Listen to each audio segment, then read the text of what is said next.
know you know.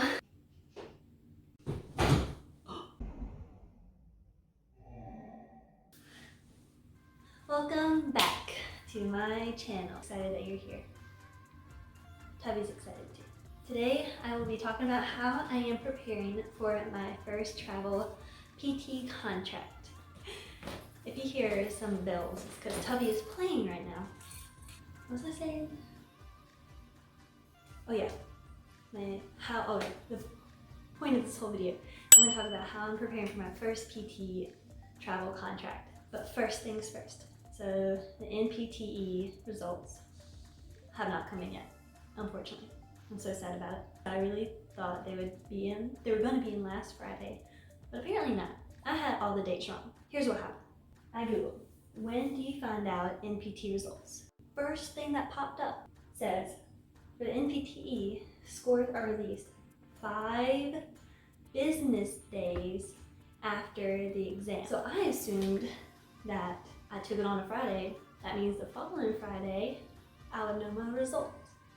But apparently that is not the case for everybody. Let me explain. So when you dig a little bit deeper into the, what's this, FSBPT website, there is this little box as shown here. And there are 2 different testing periods within the big main testing period. I don't know. I'm not explaining this very well, but here, you can look at it. That's why I have it here so you can visualize it. So there's a fixed date, and then there's a window time. I took my exam on July 29th because there was no available spots at the testing center near me. I didn't think anything of it. Tubby is freaking out now. I didn't think anything of it. So I was like, okay, I don't care to take it a few days later than the earliest date. Whatever, they give me a few extra days to study.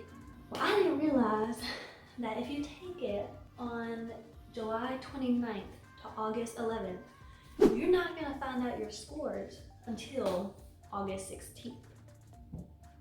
My dumb self told the travel company that I'm working with in the facility that, yeah, I'll be ready to start, like, I forgot what day I told them at this point. But anyways, basically I don't have my results yet, so I haven't been able to work. Ooh, it's just been a whole fiasco. Is that a word? I don't know, I just made it a word. No, we're gonna be positive. We're gonna be positive. Because my shirt says, loading happiness, please wait. So I am waiting, I've been waiting. This is a waiting game. I am a pro. I just had to rant a little bit. You know what? So, how cute are my braids though? Honestly, I didn't want to do this because usually I feel like these look really dumb. But I feel like my hair is so long that it actually looks cute. You can just like wiggle them around. It's hot here. Your girl sweats a lot. Okay, so now talk about how I am preparing for my first PT travel contract. 1, I am creating my own cheat sheets. So it's kind of like a new grad cheat sheet kind of thing to kind of just help me with the transition from being in school all my life, literally all my life, to finally being a big girl and working. I've been going through my old PT notes. Reading clinical practice guidelines and systematic reviews, meta-analysis. And I know how lame and boring that may sound to you. Just stay with me. Don't press the exit button and leave because you're like, oh my god, this girl is boring. Like, let me not hear about all this research. No, listen. I'm summarizing all the information into my own words in a way that I will understand and the way I can access easily. So basically I'm just looking at different like articles for most common conditions I may see in a SNF, the best interventions, and how to do like plan of care and discharge planning, which is really important. I mean, in any setting, it's really important, but especially in like acute care hospitals or like inpatient rehab, skilled nursing facility, where they are going to possibly transition from here to there to there. You want to make sure they have a good transition from each place. One thing I really need to make sure I know are all the precautions and contraindications, because my main goal for myself is to keep the patient safe. Main goal for the patient that I'm going to help with is to get them to their prior level of function, if possible, as close as possible to their prior level of function. Function, function, function, function. I'll name their like post-surgical precautions, lab values, what their vitals are. and stuff like that. I just want to organize it for myself, especially since it's my first job. Okay, now on to number 2, social media. Such an amazing thing.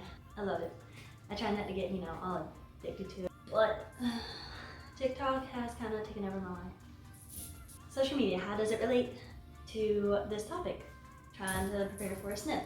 Well, first off, I follow this Facebook group for physical therapists, and I searched on there discussions that people have posted about a skilled nursing facility. I found a lot of great information that I summarized into a Word document, and also on Instagram. I have reached out to other travel physical therapists, and they gave me their advice. I also follow the skilled nursing and long-term care facility nursing page on Facebook. And I just thought that'd be kind of cool to just see what the nurses, what they're talking about in that setting, and also if I ever have questions, I'm sure they could help, because you're usually working with a huge team. For me, in a SNF, I'll be working with nurses, physicians, caseworkers, occupational therapy, and SLP, speech language therapy. So you want to learn how to work with them as a team, and you also want to have a general idea of what they have to do and what their job consists of, and how you can use them if you need their help, and how you're important to them. Team effort, go team. Number 3, next thing I've been doing is just reaching out to people I know personally. One friend that I have, she started out in a SNF. I reached out to her and she gave me some good general advice, and she said if I ever have questions, I could just text her and she'll be glad to help. So that is really awesome and great to know that I have a friend that I can reach out to. I'm sure your girl will have some questions. Finally, number 4, final point I'm going to talk about.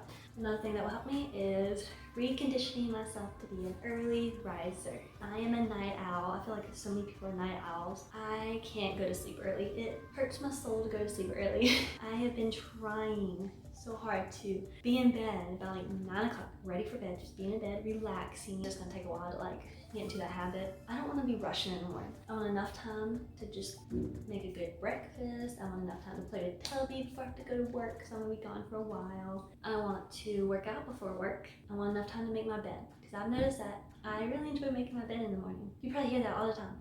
People are like, make your bed in the morning. It's a good thing for your mind and mental and It honestly is. I suggest making your bed every morning. It's like an accomplishment. Your first accomplishment of the day. It's great. So yeah, another reason I'm gonna have to wake up super early is because I have to drive about an hour to work. Honestly, I don't mind the drive either. I don't mind driving either. It's just spending money on gas is lame. That is all I have for today. Thank you for watching, and please hit that like and subscribe button down below. Stay tuned for another episode next Sunday at 7 o'clock. Peace.